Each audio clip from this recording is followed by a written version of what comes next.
Hey, this is Nick from JangaFX, and today I'm going to be showing you how to use the brand new mesh node within VectorayGen. What this node allows you to do is generate airflow around an imported mesh, like you can see here inside of Unreal Engine 4. What I have is a particle system that's moving back and forth in front of this car, and we can see that the particles are flowing around the vertices or polygons, faces, whatever you want to call it, along this mesh. And in this case, it's going through the windshield because there is no windshield. Yeah, so that is about it for this little demonstration. Let's go ahead and hop into VectorayGen, and I'll teach you how to use the node. Alright, so now that we're inside of VectorayGen, the first thing that we want to do is we want to spawn a mesh node. So we want to right click inside of the node graph area. We want to spawn a mesh node. It's listed under the generators. We want to double click on it. And normally whenever you double click on a generator node, you'll automatically see something appear, say like this. But in this case, nothing is going to appear because we haven't imported a mesh for the software to understand or read. We haven't generated any type of flow, so the vector field has no data. From here, we can see two options that show up, or actually three. So we have wind, distance, and insert mesh. Wind is going to determine what direction the wind or the flow is going. The distance is how far away from the object that you import are the vectors going to displace particles. And we'll get into that in just a minute here. So we want to go ahead and insert a mesh. And I have a little vehicle mesh that we just saw inside of Unreal. And from here, I'm going to go ahead and hide my bounding box just so that we can see it a little bit better. And I want to go ahead and generate the first base flow so that we can kind of get an idea of what we're working with. And so there's a status button or a status text right here, or whatever you want to call it. And it says not ready. And the reason it says not ready is because based on the current settings that we have, nothing has been computed before, or it hasn't been updated to its current settings. So we want to go ahead and click not ready, and you can see that it processed for just a second. And now we have a flow going around this car, albeit it's going, it looks like from the right side of the car over towards the left. And we can see on like this quarter panel of the vehicle, there is a flow going around it, and the particles are kind of dodging the car or whatever. And so we have something like that. But it's not what we want. We want the vectors to go from the front of the vehicle all the way to the back. And because it doesn't have a windshield, the particles are going to go through the car. But if you had a windshield on your vehicle, then, or rock or building or whatever it is, you want to have geometry where you don't want particles to go. In some cases, say like this front fender, particles could get stuck. And actually, let me hide the particles with pressing Control P. We can see that there is like this line here, and if particles were to go in here, the only way out that they could see, since the flow direction is going this way, would be to go through the bumper. And so just keep that in mind as we go through this tutorial, that any faces that are 90 degrees or perpendicular to the vectors, you might have some particles going through parts of your geometry. But for the most part, we can kind of get away from that with the distance function. And so now let's go ahead and do a little bit more preliminary setup here. First thing, we want to change the wind direction. And so now I have the vectors pointing in positive Y because that's the direction that the car was imported, and that's how I want it to be inside of the game engine. The next thing that I can see is I'm going to exit Steam so people don't message me. So the next thing that I'm going to do is I'm going to change the size of the bounding box because we have a lot of wasted data here. There's no reason to have this many vectors at the bottom of the car. And so to save on memory a little bit, we're going to go ahead and do, say, maybe -50. And I think that's a pretty fair size for the bounding box. And we can go ahead and press Control B again to show the edges of the bounding box. And I find that to be quite nice. Also, I might want to add a little bit of cushioning in front of the vehicle. And so maybe I want to do negative 300 and negative 300. And then maybe I want to do 300 in positive Y as well. And I feel that we have ample size on the sides, but maybe we actually want to do negative 200 and 200. And so now we have this nice conformed bounding box. I feel like we have enough space to work with for this particular airflow. And from here, let's start tweaking the actual airflow around the mesh, and we'll go through the rest of the settings. So the first setting after distance is Replace Mesh. It's under the Mesh Properties tab.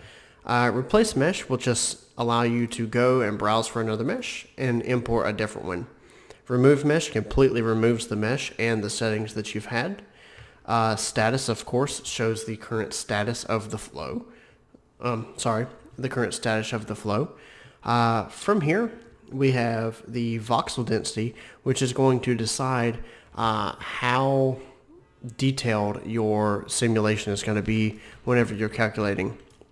And the way that it's calculated, or calculating the flow rather, whenever it's calculating, the way that it works is it takes the longest side of the bounding box, and so I can show the bounding box to the mesh here, and so it takes the longest side of the bounding box, and right now it's saying that there are 32 voxels along the entire length of this vehicle.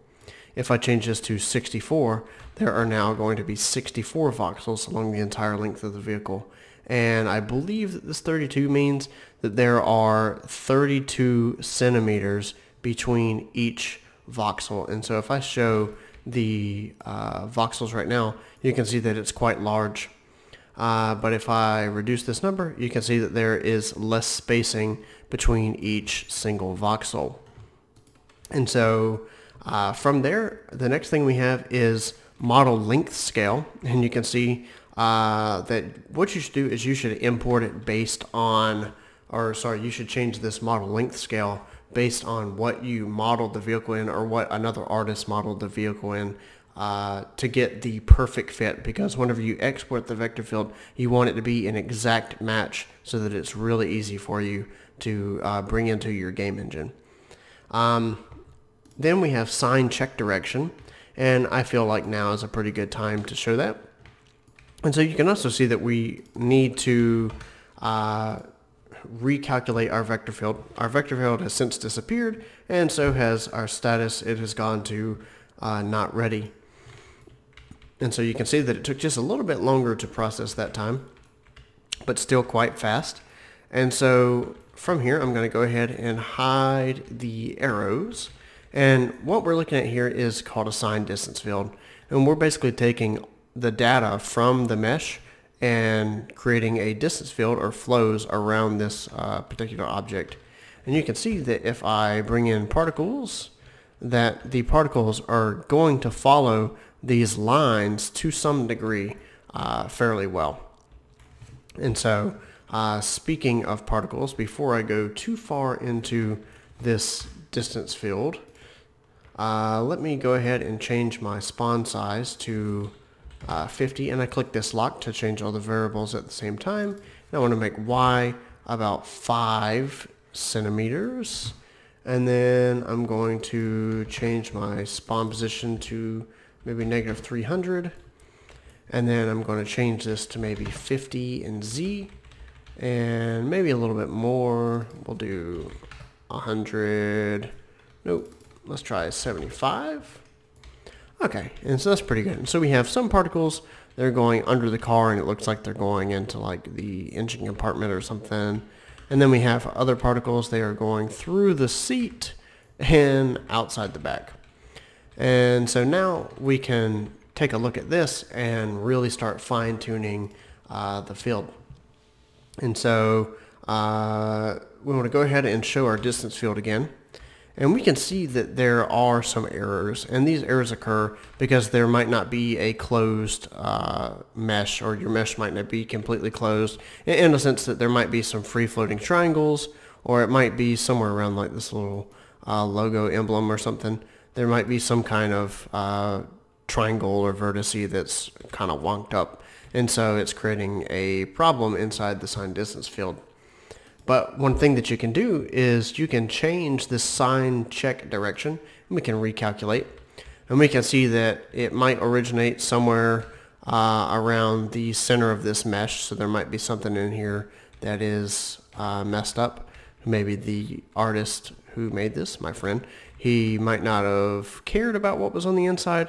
And so we can see that there is something right here, might be a free floating triangle that is messing up the sign distance calculations. And so if we had particles flowing over this, and if I bring in more vectors here, and I'll show you what happens, and hopefully it'll show what happens.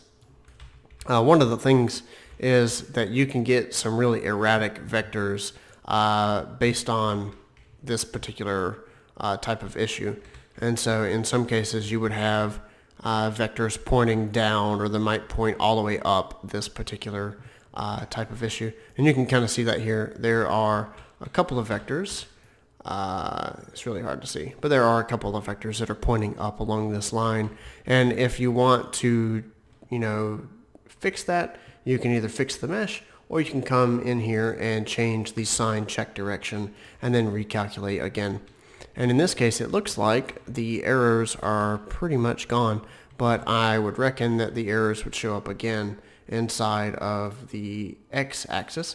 And so we can change the slice plane to view. And so also, whenever you press Control W in the software and it hides, some of the vector field, those slice plane settings control this SDF as well. So I'm going to go ahead and hide my vectors. And you can see that as I change the slice position, we can see how the flow would go around the car.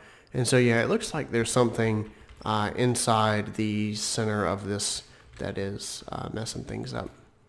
But either way, I'm going to go ahead and change my position back the way it was. And I'm going to change my sign check direction back to Z and have it so that if there are errors, they're just kind of flowing with the vehicle. Okay, and then of course we briefly saw the vehicle with the bounding box, and this bounding box is just showing what we've calculated as the closest approximation of the bounds of whatever mesh it is that you implement. And then of course we have the show voxels settings just so that you can get a visual on how much density you have for your calculation. And of course, the more dense your field is, the better resolution you'll be able to get out of this. Okay, and so I'm going to go ahead and change my slice position here. Let me cut the vector field in half again with Control W, and I'm going to hide my particles here. And now we're going to kind of look at the vectors that are following along this vehicle.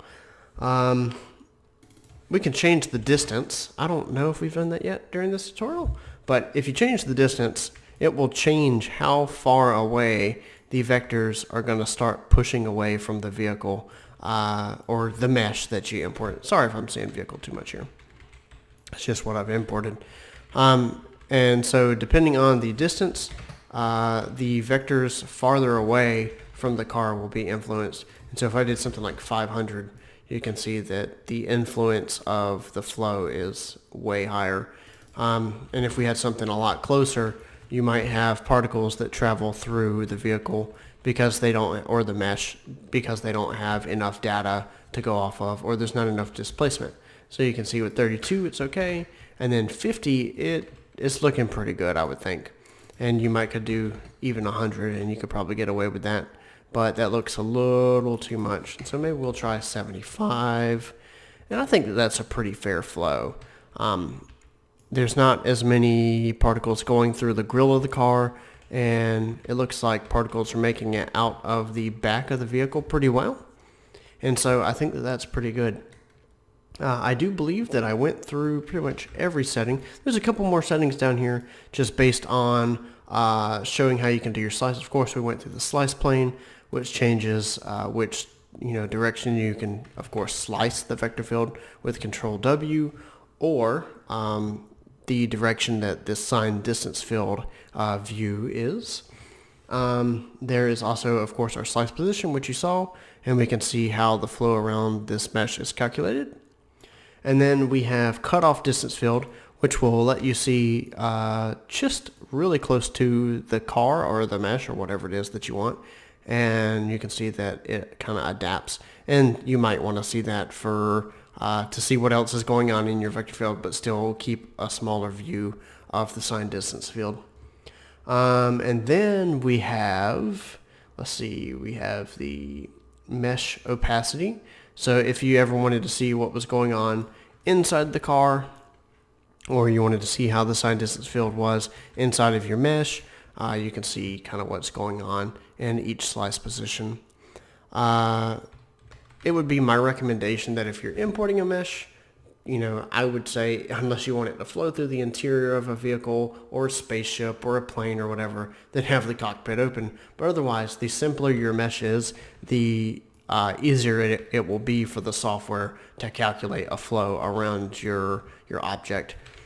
So from here, I think that is about it. So that's mesh opacity. And now what we want to do is we just want to export this. And so we can see that I think that I'm pretty happy with this. So I'm going to go ahead and export vector field. I've already got it exported, but I'm going to override it as vector field 1. And then inside of Unreal, I'm going to just re-import this vector field. And now we can see the new vector field that I've just imported.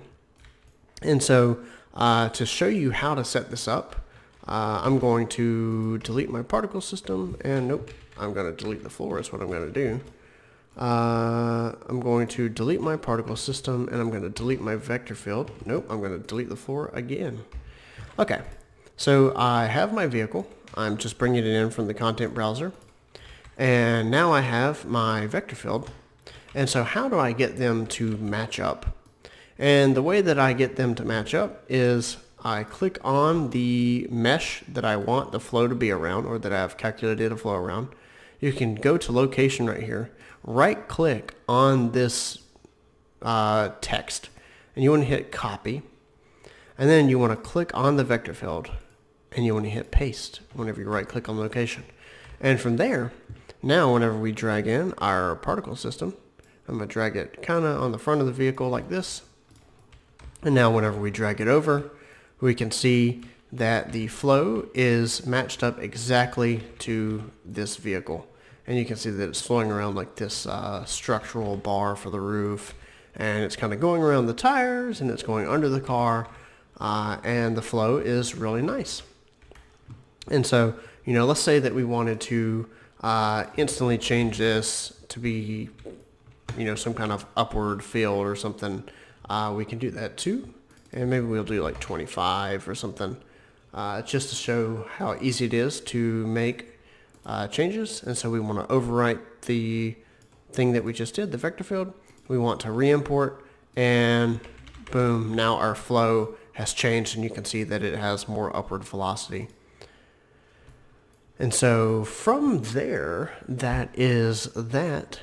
There is one extra option if you import an OBJ file.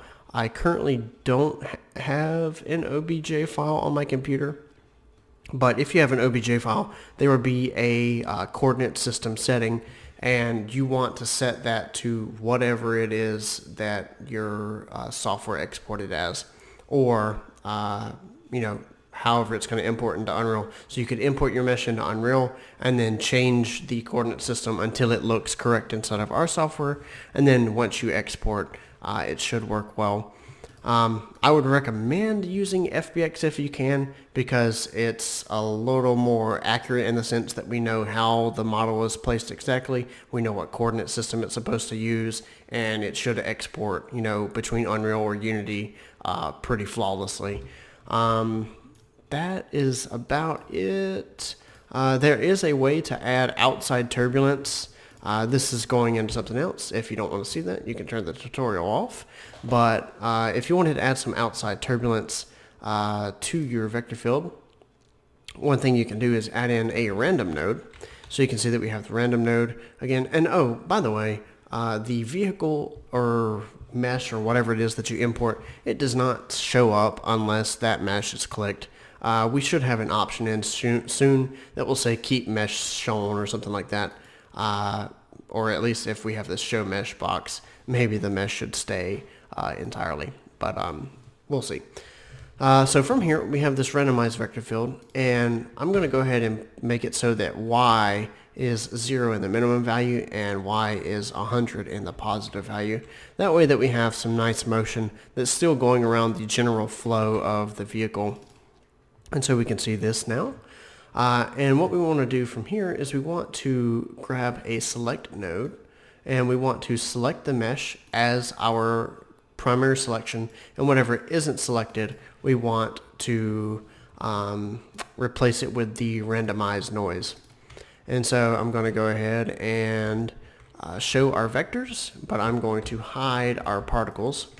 I'm going to show our selection indicator, and you can see that this right here is the default size of the selection indicator. I'm going to change this to about 50, and I'm going to cut my vector field in half, and then I'm going to just kind of go back and forth between my car and the selection. And so I'm going to guess that maybe in Y it's about 300 long, and actually maybe I want to do 150. Nope. So now I'll do 250. And that looks about right to me. I think that's fair enough.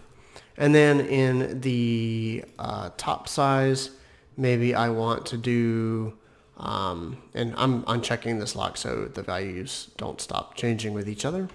Maybe I want to do 150, and I can change this position up. And so maybe now I want to do 100, and maybe I want to change this to like 50 or something.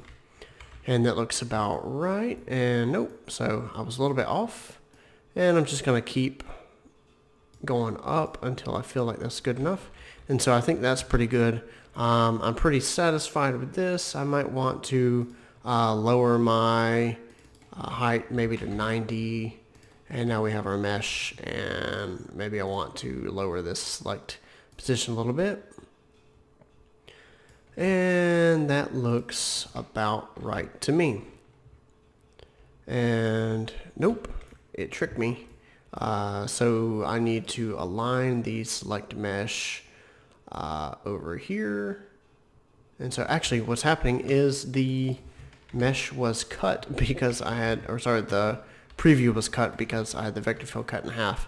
And so now I'm thinking maybe I can do 150 and show my vehicle, and maybe I'll do 125 as my size, and that looks about right. And so you might say, okay, what were you doing all of this for? And so now if I hide my vectors, and let's see here. Let me go ahead and hide my indicator here. Now we can see that there is an issue right here. And so what we need to do is we need to blend the vector field. I'm going to start out with 150. And we can see that if I show my indicator again, some of the outside vectors are going to turn purple. And so the red selection is basically saying, okay, this right here is your exact selection of vectors if you've seen the select node, which I'm going to be doing a new tutorial on that in just a bit. So we have the select on the inside, and then we have the blue on the outside. And from here, we might want to blend this, which in this case we do because the particles stop. And so we want to have a blend distance of maybe 150 centimeters. And now the vector field is going to blend from this randomized motion onto our actual flow motion, or our actual flow here. And so I'm going to go ahead and hide my indicator and hide my vectors. Now you can see that we have a little bit more randomization, and I'm going to cut my vector field in half and see where my selection is. And so yeah, you can see right here these aren't completely red, so they are influenced a little bit by randomized vector fields. And this could be good if you have like particles that are flowing up here as well. They'll seem a little bit more random rather than just a steady stream coming through. Of course we can go through here and kind of change how the flow is going. And you can see that this will change the outcome of your vector field. But let's go ahead and export this. It doesn't matter if you export the vector field while it's cut. Should be fine. We'll go ahead and replace that. I'm going to re-import it in Unreal. It is re-imported now. And now we have particles flowing along the car once again. And if I bring it all the way up here, we can see that it's flowing in some randomized directions because we added a little bit of turbulence on the outside. That is the conclusion of my airflow tutorial for you, or technically the mesh flow node. We should be having some more improvements come to it soon, faster iteration times, maybe bulk model processing or something, and then maybe we'll have actual fluid dynamics type simulations to get really accurate and close to real life type flows around a mesh. Hopefully that helps you out and helps you understand how the mesh node works. Of course, you can hover over any text in case you forget what something does, and it will tell you what it does with a tooltip. That is it, and I hope you have a great day. Like and subscribe, and let me know if you have any questions.